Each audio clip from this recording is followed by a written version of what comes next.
welcome back to my channel. It's Tommy Daniels here, and I've got Shay Daniels here today, my husband. And in today's video, I'm going to be talking about... Hello. We're talking about... I know you're saying you get to talk, don't worry, you're going to get to it.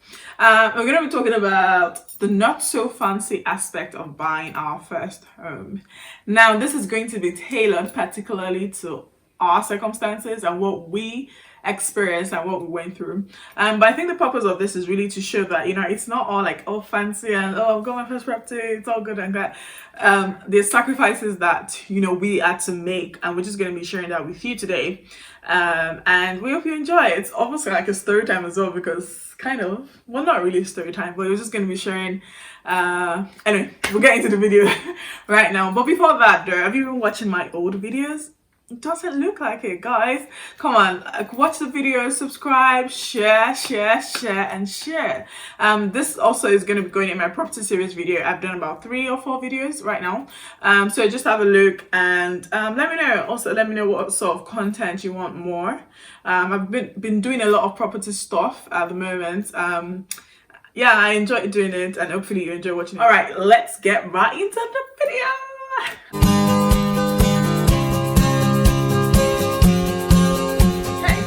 Do you want to start us off?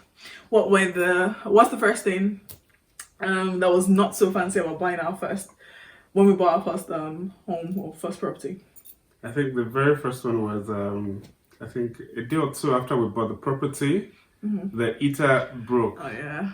Like literally the heater broke, and I remembered praying and laying hands on it, hoping that the heater would come off. That's actually, I mean, that's good. Yeah. I remember that why it was so bad was because we were painting. You were painting. I was painting, and the temperature, this was winter, temperature was, if I remember vividly, about 4 to 2 degrees centigrade, and that is really cold. So I had to paint in that house without heating, and because we were painting and we wanted the paint to get dry quickly, I had to open the windows as well. Oh my God. So it was double trouble.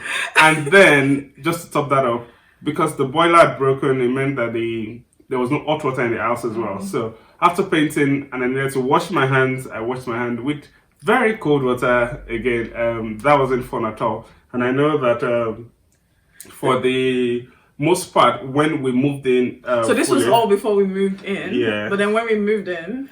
there was no hot water, so it meant that early in the morning, yes, we had this mobile heaters that we used in the room, but early in the morning I had to go and boil water downstairs and bring for Her Majesty the Queen. Yeah, to have a bath, and then meanwhile, whilst I'm going downstairs, it's really cold downstairs. Yeah. So obviously at that time of the day, like very early, and then after she's had a bath, I would also go downstairs to get my hot water, and if you leave the hot water for too long, you'll probably get cold anyway, so you'd need to do it. Yeah. I guess this also just goes to show that, like, even the everyday things like running a bath, like having a nice warm shower is really something to thank God for, because like you said, like if you're boiling water, like sometimes, like I'm in a hurry, like if the water is not enough, like I don't have the luxury of just opening the tap to do my. I just have to like manage as much as possible, because I don't want to go through the process. I'm probably in a hurry to get the train and go to work. So yeah, that was really interesting. And you can imagine how cold, though, because we had the mobile heater in our room, so like overnight would have that on. But like coming out of the room, and there were no doors, coming out of the room, I can imagine how cold it was. So thank you, babe. I appreciate it. Well done. Yeah. So the second thing I remember, what's the second thing? We made some notes. We couldn't have guests. Oh yes, we couldn't have guests. So because of the state of the house, you should have seen pictures of how it looked. I'm not going to insert any pictures in this video, because I did a complete video showing the complete renovation of that property and the different stages we went through in the renovation. So because of the state of the property, for like 6 months or so, we didn't have any guests. Now, it was kind of initially okay because we just got married, so a lot of people, well, I guess they're trying to give like newlyweds their space. So going through, so it worked for us. But even after that, it was kind of like the times that we would have had guests anyway, we decided, I guess we're kind of embarrassed, if we're being honest. But later on, I think we just had to speak to ourselves because we realized that renovation wasn't going to happen anytime soon. Yeah. And do we want to keep denying ourselves, the opportunity of socializing with our friends? No. And we just had to say, look, this is what we have. We just had to get comfortable with the idea of being in that house. And I remember you actually organized like a surprise get together for me on my birthday in the house. And the way it was, and I think that's probably the first time that as many people came. And to be honest, I didn't really feel bad. No, I didn't really. A year after. Yeah, this was literally a year after. I didn't feel bad about it. I don't even know if I thought about it much, but I think at that point we'd really come to terms with the fact that that's the way it was. Yeah, so that was not so fancy. And then next up, just on the back of that, one of the reasons why we couldn't have guests was because we had no sofa. Oh yeah, initially. Sitting, for a couple of months maybe. Yeah, so it meant that I think we were sitting on bar stools. The former owner, they left 3 bar stools. Yeah. And those bar stools were golden for us. That was where we did everything, and literally everything. And then if we're sitting downstairs, we're sitting upstairs on our ottoman or on our bed. Sorry to call you. I remember that the very first night we slept there, because there was no sitting, obviously, the only place we could see was our room. So we just sat on the bed, and we had an ottoman, and we had bedside tables, which we had bought from Facebook Market. So we had bedside tables. The bed was all new and was really lovely. We still use it to this day anyway. So we just sat on the bed. I guess it was nice, like we were happy, like first meal in the house, but it would have been nicer on the sofa. But I also remember the breakfast stools or the bar stools or whatever, when you sit on it, because they're quite high up, when you sit on it, you can't really have your water. We didn't have any tables, so you can't really have anything I was like, I know there was a bar, there was a table, why weren't you using it? Then I realized that we're using the table for the TV. Yeah. So it's actually literally skint.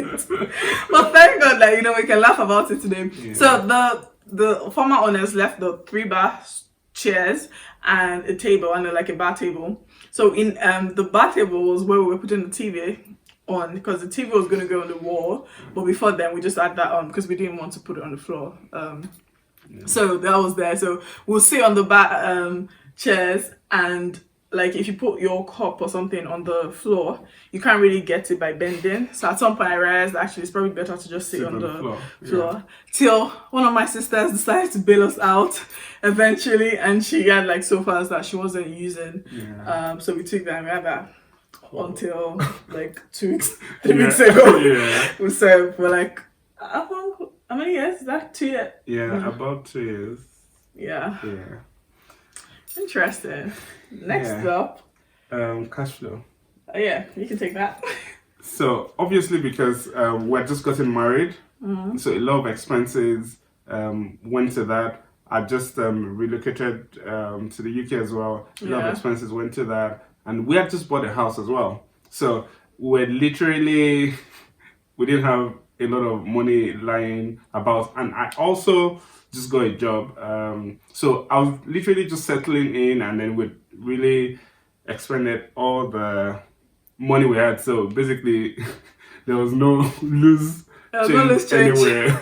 And any loose change, there's so many things that you could use it for. I mean, the house was in the state that it was. Yeah. There's so many little things we could do here and there, changing the floors in the bathroom, which it did. Yeah. So there were so many things that we could do with money. So really, there wasn't money to just play around with. So all holidays and things that you could imagine as a newlywed, you could just do this together. We didn't really get to do that. And to be honest, even now, holidays are still something I'm we should go on more holidays. But sometimes when I'm complaining, my sisters are think about it this way, you're living in this nice house, just go to one part of the house and imagine it's any country of your choice, and just imagine you're on holiday there, and we laugh about it. But yeah, I know there's a balance in terms of living for the now, but I don't think I don't regret how we've done things or what we've done. But yeah, I guess it's just also our personal circumstances, because for some people they probably save or they get all the money, maybe they're earning much more than we are or we were. So it's not as much of a problem for them. But I guess regardless though, for each each and everyone's circumstance, there's still probably some sacrifices that you have to make when you make a big investment, like, you know, buying a house. What else can you remember? Can you remember anything else? Actually, yeah, just remember that one of the not so fancy parts of buying that house was the fact that I had to learn a lot of DIY skills. Oh, yeah. So first, I never painted in my life. Literally Yeah. never painted. So I started painting, even though I couldn't finish the painting by myself. So another skill that came in was people skills. So Yeah. I basically just started going to people that I just met maybe a few weeks, A few months ago. or yeah, a few months Yeah. ago. And I'm like, guys, are you busy this evening? Could you just join me painting? And then we did that painting. There was Thank you for every single one that helped us. We thank really you. appreciate We it. do appreciate it. I still have some pictures of you guys painting, by the way. I think there were other things that I had to learn to do. So like some DIY. So many things. You're so good with DIY now. Oh yeah, the floor. Thank you. Yeah. Floor in the bathroom. Even till now, and those skills actually, whilst it may be not so fancy in the beginning because you're thinking, why can't I just get someone to do everything for me? Right now, those skills have come in extremely handy. Like there's so many things that you do around the house that is so helpful, and not even just for me, for even people as well. That you help out, and they're so thankful. But I remember that initially, like I used to have an issue with it because I'm like, you don't know how to do these things. You're just watching videos of how to do it. Why bother? Like, why not just pay someone? Like, what my thinking was, you're probably not going to do it properly, so why not just pay someone to do it properly? But for him, was like, no, let me try it. I'm saying it nicely now, but some of it like were actually misunderstandings or arguments. Yeah. Like, what? No. It was just like this in the mind. I actually remember this when we were going to buy the wardrobe. The mirror wardrobe, and I'm like, you know what, babe, we can do this, or I can do this, you know, with a couple of friends. And then she was like, no, let's just get somebody in and all of that. But eventually, really thanks to excellent finishes, and then the a friend of mine that came as well. So we're three of us, and then we assembled the wardrobe, and the wardrobe is still standing too. Yeah, so thank you. But all of these things, like, they really saved us money though. Like until now, it's even right now, like, it's been working on the garden, and again, I've still been saying the same thing. Like, what's the point of doing it? We still need someone to do it properly. But I guess at this point, it just knows to keep going. I guess, and maybe like ignore me to an extent. And then when I see the finished product, I'm like, oh, okay, maybe it's not so bad. I guess something I can do is sort of get an invoice together and then just send it across to her that, you know, I've got this guy, his name is SD, he will do and then my job. manager, I'll get my PA, who also happens to be you, to pay. My PA will speak with your PA. Well, okay, good. Is there anything else you can remember about the not so fancy parts about buying property? No, it teaches you to be humble. That's not a bad thing. No, it's not. Not necessarily. Okay. So that brings us to the end of this video. I hope we hope that you've enjoyed it. But like I said, really the purpose of this is to show that, you know, it's not all rosy. There are sacrifices and there are things that I had to give to get us to where we are today. And whilst we share, like, you know, all these important things and why it's nice to, you know, get on property ladder, and how, you know, property can really lead to financial freedom and all of that, just know that it involves like sacrifices, it involves hard work, it involves a lot of things. So property is not like the easy way out, but it is a way out, right? So be ready to get your hands dirty, be ready to roll up your sleeves, and be ready to enjoy the benefits as well. Okay, thank you so much for watching this video. Please like, subscribe, leave a comment, and share, and then turn on the notification bell. It's below. Is it below? Okay. You need your YouTube channel. Alright guys, thank you so much for watching. Goodbye. Bye. Thank you for coming. You're welcome. It's a pleasure.